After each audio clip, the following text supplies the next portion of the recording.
Boom! Talk to the camera there, buddy. We got to do a equipment trailer shuffle real quick. We have not been home for the last couple days. Baby boy showed up and we've been in the hospital, making sure everything's going good with that.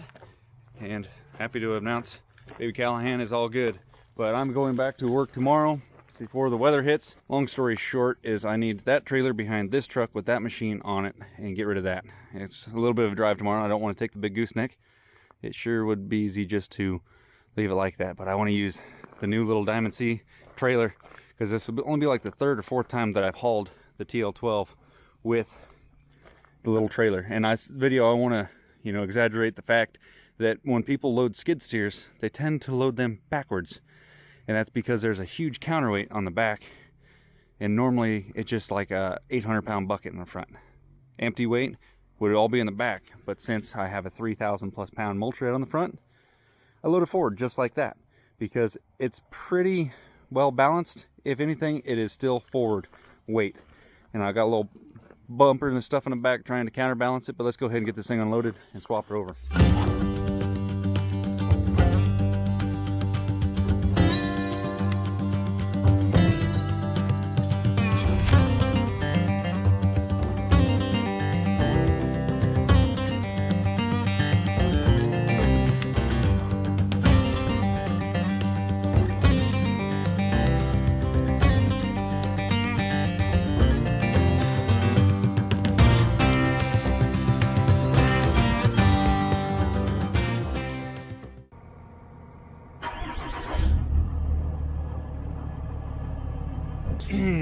That was the California edition truck. Welcome to the party mode truck.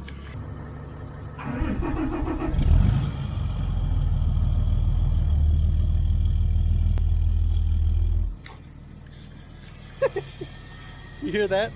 That is the sound of good fuel mileage. Healthy truck. This is the sound of politicians getting in charge of something. One funny thing though, a stock 4th gen with an automatic's got more power than that truck. Ish, barely ish. It's real close. Actually, it might not, but it's real close.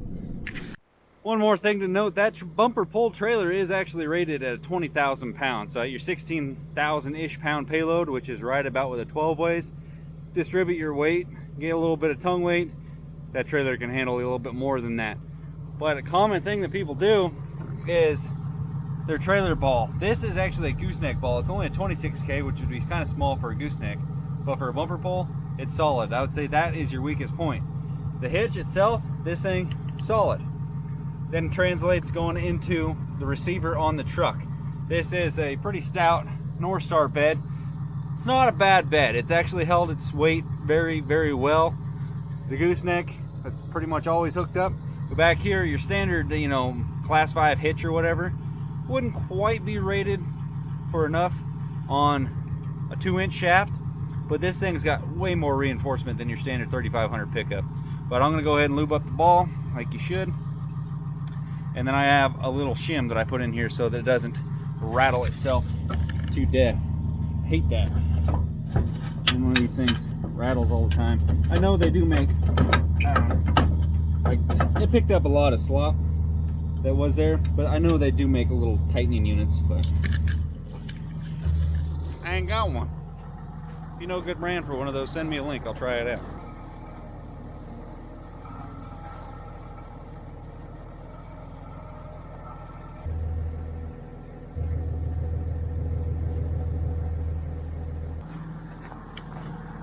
I don't have a backup camera for the lower hitch. I got one for the gooseneck though. See how we did.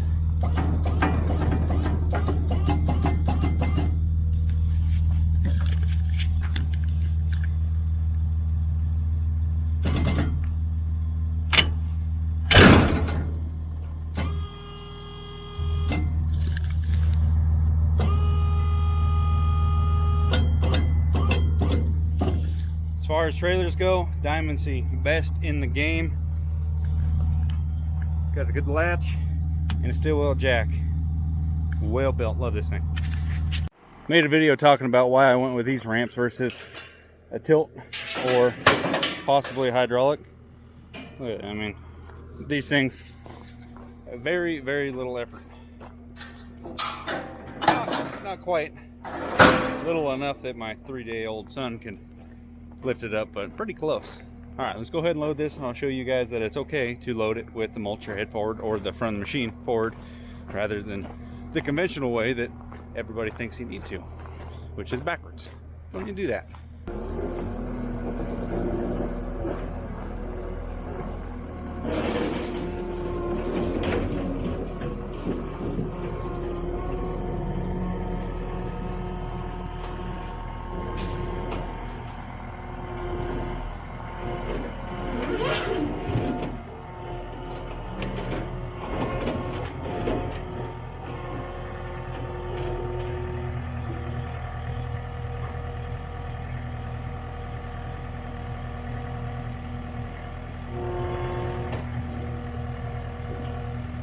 Load distribution is the biggest thing when you're towing. And yes, you could be considered correct about loading this thing backwards would be the normal way to do it and the best way. But check this thing out. This isn't a normal trailer, as in it's not your typical short length. For a bumper pull, it's pretty long. Its actual deck space plus the little 2-foot dove is 22 feet. But we'll go over here and look at what I would say would be a case for a scenario to load your machine backwards if you didn't have a mulcher head on it. If you have a shorter trailer, there is quite a bit of weight on the back of that machine. Like I said, skid steers are designed to be ass heavy from the start, so that way pick up a heavy load in the bucket. But check out this dump trailer. It's relatively short. It's a 14-foot trailer. Actually, that thing wouldn't fit in. It would overload this thing. But if you had skid steers I've hauled in the past, I've loaded them backwards because you can get the weight on the tongue. If you loaded it with the bucket right here, the machine would be way back there still. So that'd be eating up several feet. And then you got swing arm, your loader arms and stuff like that. So the actual tracks of the machine would be back here somewhere. But if you spin it around and backed it in, the tracks would be here. The actual big chunk of weight that the machine carries in the counterbalance would be up on the tongue. So that'd be the way to haul it if you were using a trailer like that. But when I'm hauling on a gooseneck, I don't have, I have plenty of room. Loading it backwards, I don't see any benefit to it. It's easier to load forwards than it is backwards. And then when you're going off, it's just a straight shot because you line yourself up nice and easy going forward. So it's not that big of a deal to go that way. And this trailer fits this machine forward no problem. If this thing was a 14-foot trailer, I would really consider going the other way around. But I still have plenty of room to come forward with the tongue. And like I said, this thing weighs 3,000 pounds. So let's look at it, because people like to doubt what this machine weighs. So let's see here. 2,811 pounds dry weight. Add your hoses to it. I guess that's with the bars on it, so 3,000 pounds. Plus it's got debris on there. Depends on what teeth you're running. Little things like that. The TL12, it says 12 on it for a reason. It weighs slightly more than 12,000 pounds. Let's look here, because nobody likes to. I don't know where your guys' Google search is, but my weights are the same as what you guys will look up, except for where I actually own the machine and I can look on them to see what they weigh. So we'll go down here. Where is it? Where is it? Model, operating mass, 5710 kilogram. I'll have to get out the old calculator, but times that by 2.2. So basically, 2.2 times 57. Let's just round it up. About 12,000 plus machine. So we're looking at 15,000 pounds dry, plus 300-400 pounds worth of this crap on the back. Heavy machine. How am I gonna try to? It's just funny. Some people like to harp on me about load placement and stuff. Believe me, load placement is first level safety. Like your load placement, honestly, in my opinion, is more important than actually chaining the machine down. Because if you put this, you can drive this machine around all the time with no chains on it. Probably not gonna go anywhere. Obviously you don't wanna do that. But if you drive around with this thing with too much tail weight and not enough tongue weight, it's gonna turn the truck into a puppet and do whatever this thing wants to do. The truck does weigh 10,000 pounds, but it's pulling around pushing 20. This thing outweighs it. So putting the tongue weight that gets you to a point where you can actually control what you're doing. So tongue weight, very important. I'd rather have more than not enough tongue weight, but there is definitely a perfect spot. But I always just throw a little extra tongue weight. That 5500 doesn't care. I have airbags on it. Airbags aren't, you know, the miracle, but you know, work within reason what you got. This thing only went down about 1 inch. So let's go ahead and strap her down, and then we'll haul this thing to the job in the morning. I don't know why people always get on my case about loading these things forward. It's so much easier, especially like the bigger machines. So much easier. We're off and rolling this morning. Speed limit's only 45 through here, but generally speaking, if you have loaded your trailer incorrectly, you could go slow and get away with it. But once you get up to highway speed, I was just running about 55, 60. It was in traffic, so I didn't really film anything. But if you get up to speed, and obviously it's a little late then, but you'll notice your trailer start to sway and stuff if you got it loaded with not enough tongue weight. So in my case, it tracked just fine.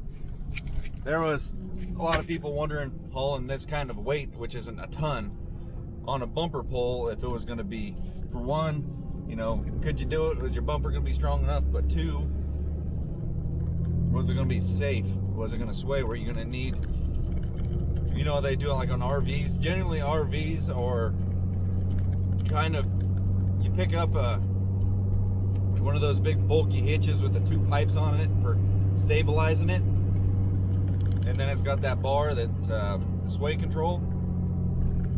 Generally speaking, if you're going to be buying an RV, most people don't have like a heavy truck to be pulling it. Not saying this is a heavy truck or nothing, but compared to like a Tundra or something, that people seem to tow something that's a lot heavier than you'd really want to tow with a Tundra. With this, I've towed it quite a bit.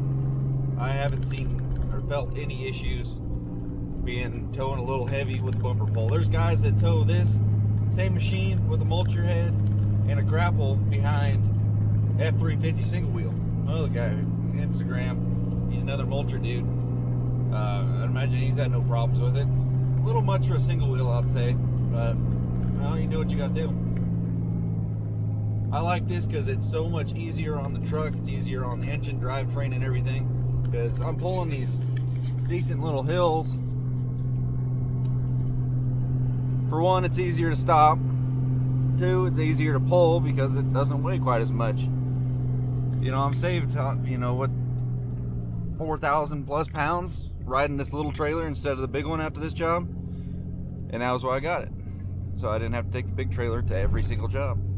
I'm gonna have to come back with a big trailer because I got 2 machines here on this job that are, there's another 14,000 pounder, but it's too wide to fit on this trailer. I wish it would fit, that would have been nice. But then the 20K excavator's out here, so I'm gonna have to come back with a big trailer, no matter what. But look at her back there, she's doing good. And the electric drum brakes on this thing actually work really well. Who the heck's calling me? A phone call. This hill is normally 3rd gear all the way to the top, even towing 30 plus thousand back there, so it shouldn't have any trouble towing 20. But there's one corner up here I have to go to 2nd gear because it's just too slow of a corner. I'm curious to see if I can pull back out of 2nd and go to 3rd once I get to that corner. You can't tell it right from the camera, I'm sure, but this is like a probably a 12 to 15% grade. I don't know if they had a sign down there at the bottom, but judging by what a 10% grade is, this is not a little hill.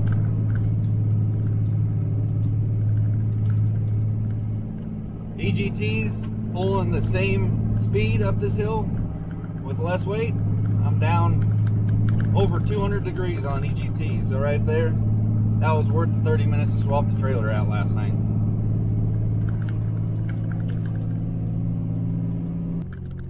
Alright, here's my 2nd gear corner.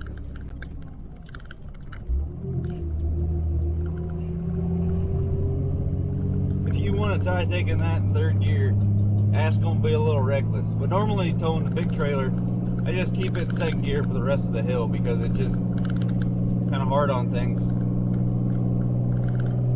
Trying to to swap gears. Even this little corner, I think I'll swap it right in this corner. It'd be easy enough.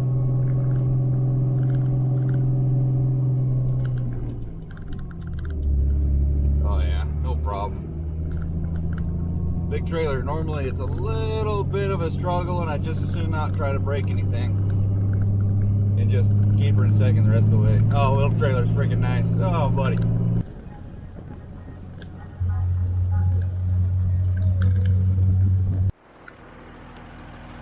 I had the flashers and stuff on the truck, but I got nothing on the trailer.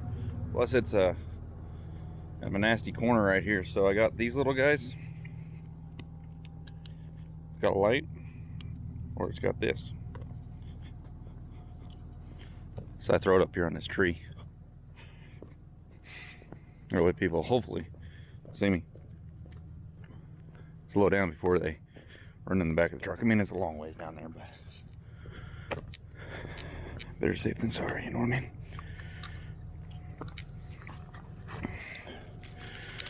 They got magnets too, and or I put a screw through it and then screw it to something if you have to.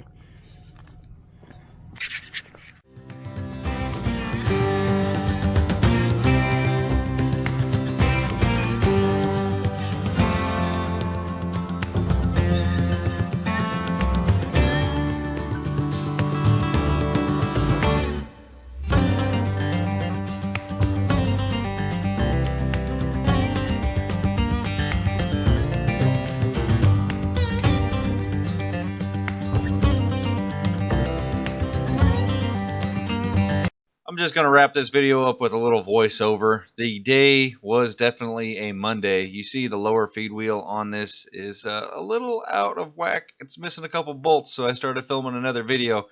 Basically, the track chipper vibrated the lower feed wheel bolts out of one side. Tried to fix it. Ended up wallering out the bolt holes. So, all that effort I did just so I could use my little buddy Diamond C to haul the 12 to the job. It was kind of for fun, mainly to do it. It didn't really make sense business-wise. I should have just left it on the trailer, unloaded the shear off of the front of the trailer with the big excavator, and hauled it. And it would have been a lot nicer because I could have hauled the broken down track chipper home, which now I have to go back out there tomorrow. It's a little bit better of an hour's drive one way.